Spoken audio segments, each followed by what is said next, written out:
now that you know how to play Bang, we're going to take a look at it in our point-counterpoint review.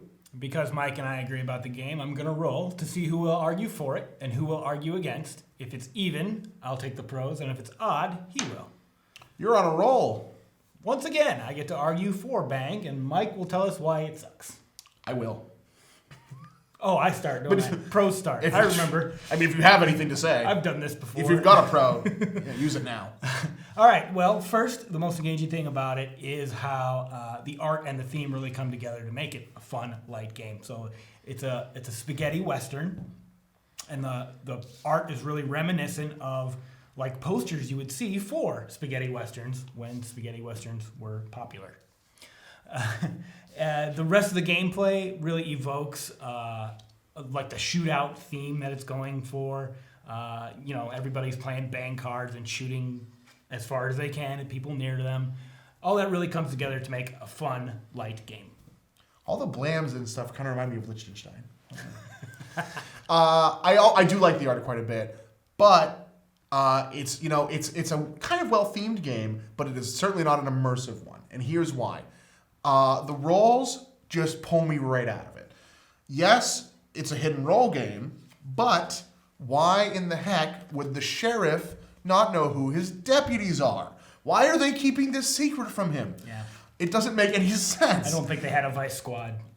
Clearly. So it's just, it doesn't really fit the rest of the game. It's not a game of subterfuge and covert operations. It's a game of just unloading on your neighbor and just like shooting a bunch of bullets and turning your friends into Swiss cheese. Yep. It's not a game of, trying to deduce who the other players are. And if they try to play sneaky, as we discussed in our chit chat earlier today, there's not much payout. It's that if playing sneaky seems to make them lose in the long run every time. Mm-hmm. And the rolls themselves, not only does that pull me out of the theme, but I feel like they don't really work well. For instance, it's very hard for the outlaws to win unless at least two of them are positioned next to the sheriff. Because the outlaws need to shoot early and often, they need range to hit the sheriff. Mm-hmm. And if they don't have it, or if they lose a weapon, the only weapon they had, they're screwed. Furthermore, the renegade. Don't even get me started on the renegade. If you get the renegade, you might as well just flip the table because you have basically no chance. The renegade, his role is strictly more difficult than everyone else's at the table. The expansion adds a second renegade, and believe it or not, in the rulebook, they tell you that the renegades can't both win together. Mm-hmm. In other words, you have to just kill another person if you're the expanded 8-player renegade. It's ridiculous. Renegades, just go home now because you can't win Bang. Speaking of the expansion, that's the only way I've ever played Bang, I think fortunately, because when conceptualizing how it's going to play without the expansion, it seems like a much shorter game. There's a lot of defensive items in the Dodge City expansion is the one we're talking about. Mm-hmm. The Dodge City expansion that extend the game, allow it to develop a little more. So yeah, I can't really disagree that the Renegades are at a super disadvantage. But ideally, you're gonna figure out who your partners are, and you're gonna work together until the end of the game, and when everybody else is dead, and then just kill each other. That kind of thing really can't happen without the expansion because the games can end so short with just the core game. Yeah, it's true. The expansion does somewhat solve the problem of the first turn death in Bang.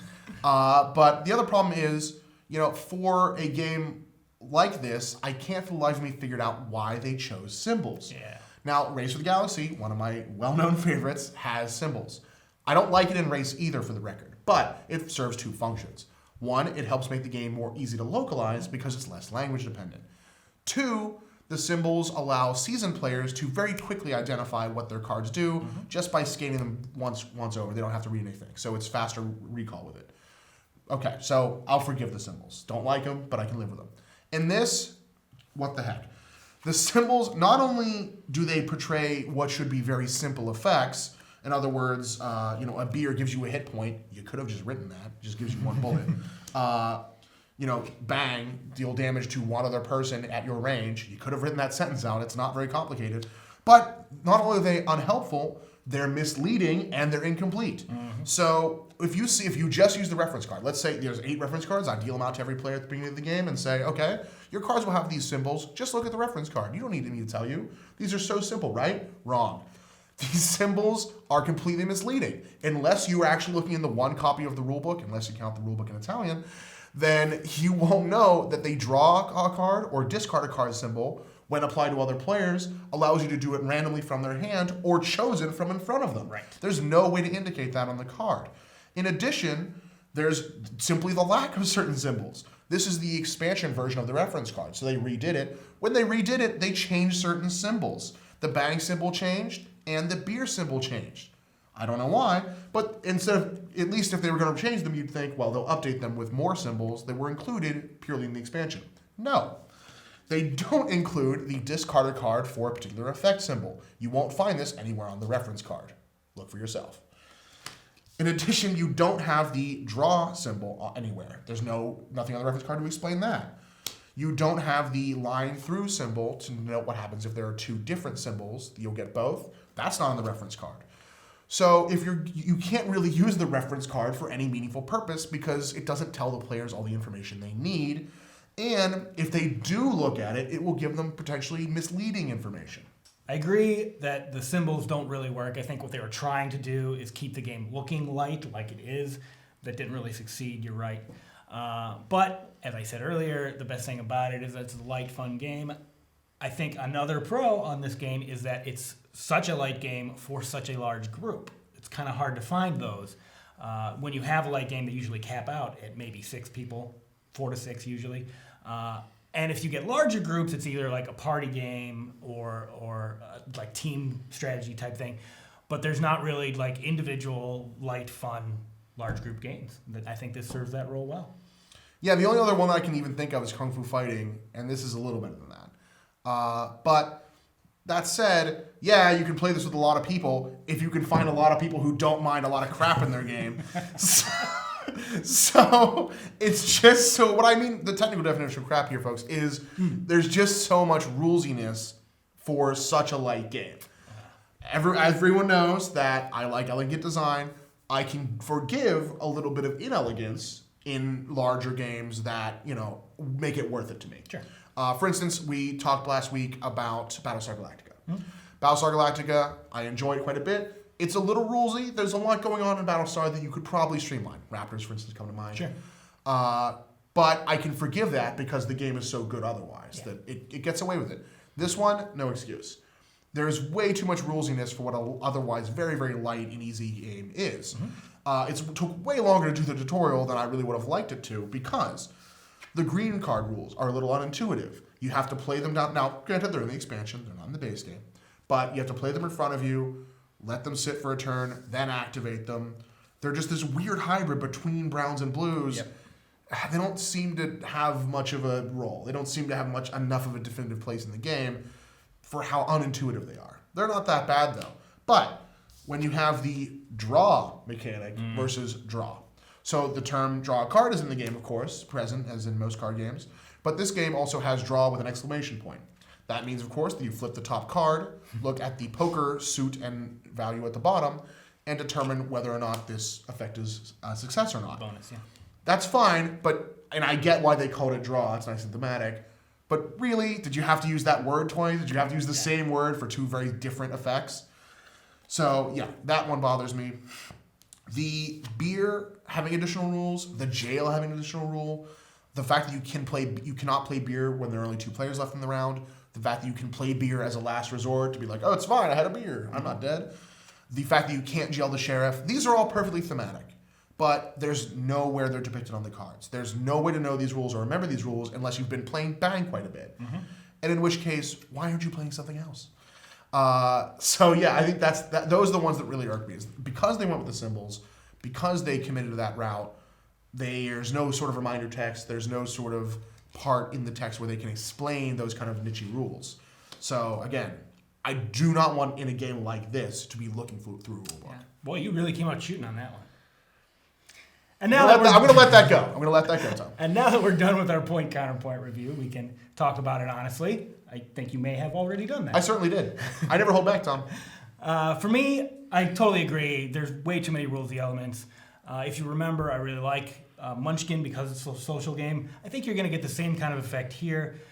if you come to the table expecting to have fun and you're just going to, and you know the game, this will be a fun social game. Otherwise, if you don't have someone who really knows the game at the table, if you're learning it for the first time, you're probably better off avoiding it. So 5 out of 10 for me. Again, I'm not crazy about this one, but it's not as bad as Munchkin. Tom is being way too cruel to this one. It's nowhere near as bad as Munchkin. It's probably about 5 times as good. I'd give it a 5 out of 10. It's a perfectly kind of mediocre game. I can see, again, I have it in my collection. I don't plan on getting rid of it, partly because it's really small. So there's not much of an impetus for me to, make the shelf space. Also because I can't deny that it's very popular in my play group. People really do like this one. I got into it for a while. I can still enjoy a game of Bang, but I had to bring a lot of the fun on my own, kind of like you said with Munchkin. With this one, you kind of have to be willing to role play a little bit. You have to be willing to kind of play up what you're doing. No matter what you're doing, no matter what role you are, you want to really try to convince the sheriff that you're a deputy, even though it's mostly futile. Yeah. So yeah, this one, it can be fun. It's fun how raucous it is, and just seeing bullets kind of whizzing around the table can be kind of funny. So again, it's fine, nothing special. I think it's the lowest score I've given out in the show so far, but I'm comfortable with it. No, Munchkin was lower. Right, yes, thank you. If you count it as a game. Well, of the games we've reviewed, this is the lowest. So yeah, 5 out of 10 on this one for me.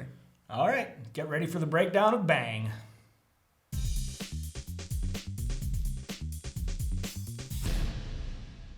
Strap on your 6 guns, because this is the breakdown of Bang. Game time will vary wildly. Some games will be really short, and some games will be really long. But I think in the long run, most games will tend toward the short side of the scale, so we give it 45 long and 55 short. We give it 60 fast and 40 slow. The turns are pretty short, but you're only occasionally engaged on other players' turns. We give it 10 skill because you're sometimes holding cards in reserve for play later, and you're usually trying to figure out who it's best to shoot, but most of the game is luck, so we give it 90. It's a nearly even split between strategy and tactics at 45-55. We give the edge to tactics because most card effects don't carry over from turn to turn. We give it 5 independence because there's very few cards that you play on yourself that only affect you, and 95 interaction because most cards are interactive and because you're always trying to read the other players. We give it 20 abstraction because the character roles don't quite fit the theme, especially with the deputy, but 80 immersion because the rest of the game really does feel like a spaghetti western shootout. We give it 70 simplicity and 30 complexity. It's not a very deep game, but there are many rules to remember, and you are going to need to reference the rulebook a lot.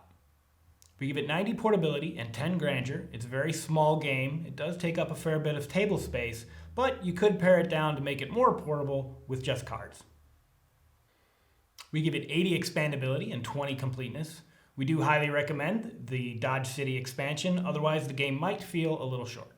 For our trophy scales, we give it 3 trophies in originality. The range mechanic of how you shoot people is pretty original, and even though they don't work the greatest, the character roles are fun.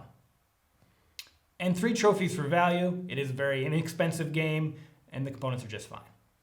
Both Mike and Tom give it a 5 out of 10, and that is the breakdown for Bang.